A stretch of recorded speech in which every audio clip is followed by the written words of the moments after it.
Alright Hollywood, I appreciate when you're trying to remake a movie out of sheer appreciation for an older classic, but that's not really what this is, right? This is just an attempt at igniting a flame in the dark universe, so don't try to get all high and mighty. Today, we're going to be breaking down Wolfman scene by scene. Like always, we will be spoiling the entire movie. By the by, I'm the movie guy and let's start this video. We get some written backstory into the wolf monster right from the beginning. A hiker disappeared, the indigenous people called him the face of the wolf.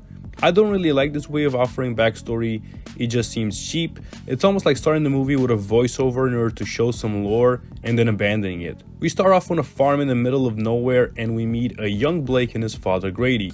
He is a tough parent, acting a lot like a commanding officer. Blake is woken up early, he makes his bed perfectly, and before 7 AM, they have to go hunting. Grady drops some survival wisdom, mushrooms bad, guns good, and then a deer appears. Grady senses dinner and readies himself. Blake runs off to get a better shot but is immediately scared of a snarling sound. When his father finally finds him, he angrily scolds him, but he also senses the danger. They go up into a deer blind, a tower-like construction, and he prepares for an altercation. We hear the creature going up, his growl, and then we see the heat of his breath.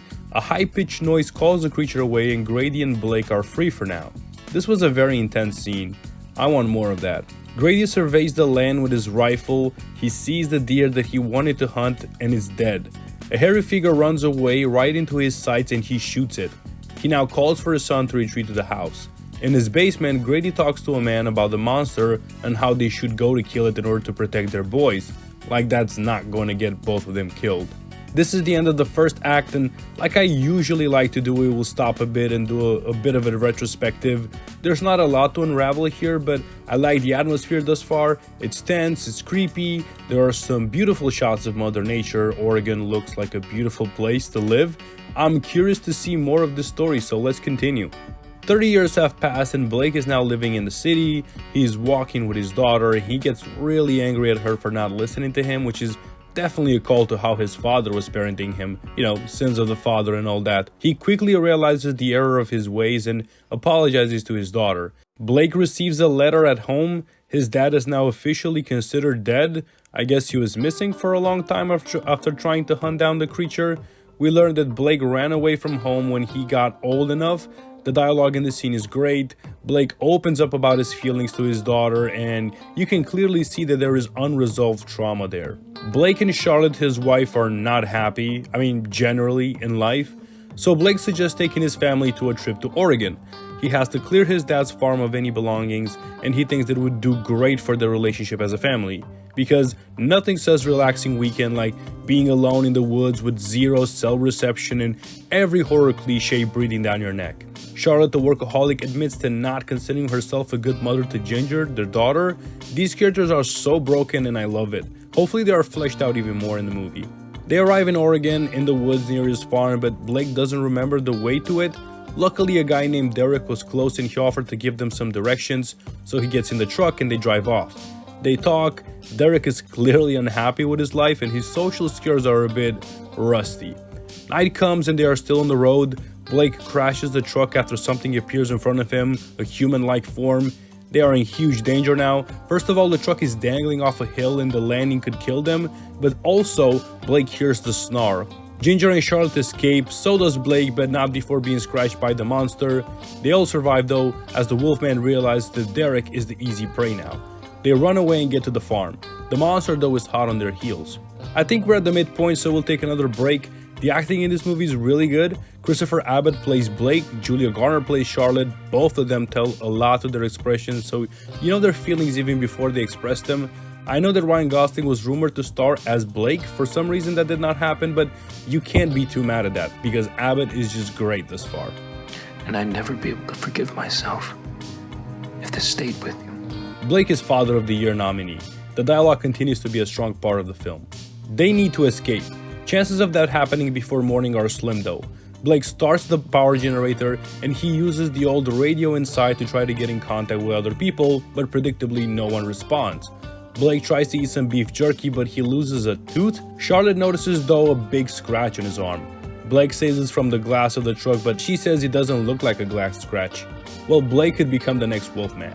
Blake is slowly beginning to turn. He starts seeing things, he gains super hearing powers and has animal smelling ability. He senses that the wolf is right outside their door, and that's when he gets attacked. Charlotte saves him, but Blake is far from being fine. He stops being able to speak English, his words are more animal-like. He stops being able to understand English, only hearing distorted sounds. He starts to lose hair and snarl. Charlotte is scared, and I'm scared for her. Yep, Blake is buffering more and more into a vampire.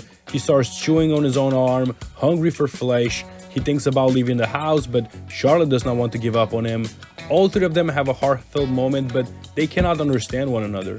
This movie starts reminding me of Telltale's The Walking Dead, and I'm not ready to feel something similar to that again. Before going into the final act, it's time for some criticism. First of all, I think there are some pacing problems with this movie. It gets going, but then it slows down and so on. The thing is that it's noticeable. Another thing that I didn't like is the dim lit lighting in the movie. Like seriously, sometimes it's very difficult to distinguish what's going on screen. I dig the story though and I'm invested. I'm pretty sure that Blake will sacrifice himself for his family and I want to see that werewolf versus werewolf fight. Charlotte spots Grady's car and she thinks that is their only way to escape. She brings her whole family to the car. She tries and succeeds to get it to run, but the werewolf tries to jump scare us and tears off the clutch of the car. Well, now they're in an even worse situation than they were before leaving the house. They spot a greenhouse close and they go on top of it. The monster almost gets Ginger, so Blake jumps down, luring the werewolf away while the two girls take refuge back inside the house. Blake comes back and Ginger urges Charlotte to let him in. Blake still has some control over himself. He loses more teeth, his nails, and pukes up blood on a thumb. Yikes. Body horror, huh? Werewolf fight. It's fairly underwhelming and quick. Blake and Charlotte deal with the Wolfman fairly easily, with Blake tearing his throat apart before noticing a familiar tattoo. The wolf was his father. Charlotte and Ginger still have to escape, but now Blake is after them. He fully turned after tasting blood and flesh.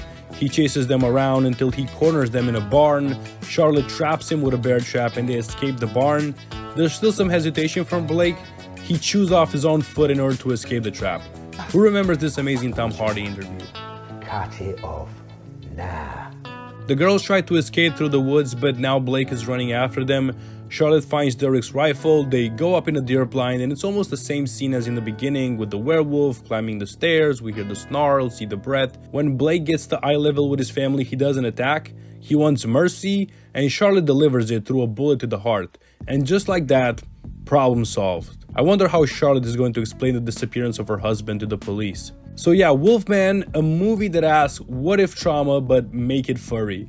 I know the reviews were not very kind, but it was an enjoyable watch for me. It has problems, don't get me wrong. Too many moments came full circle and it started to get annoying seeing that continuously. The werewolves look bad. It didn't ruin the experience for me, but they didn't look scary. The two jump scares are weak. The lighting is very dim. However, the performances are amazing. I like the characters, I like the overall story.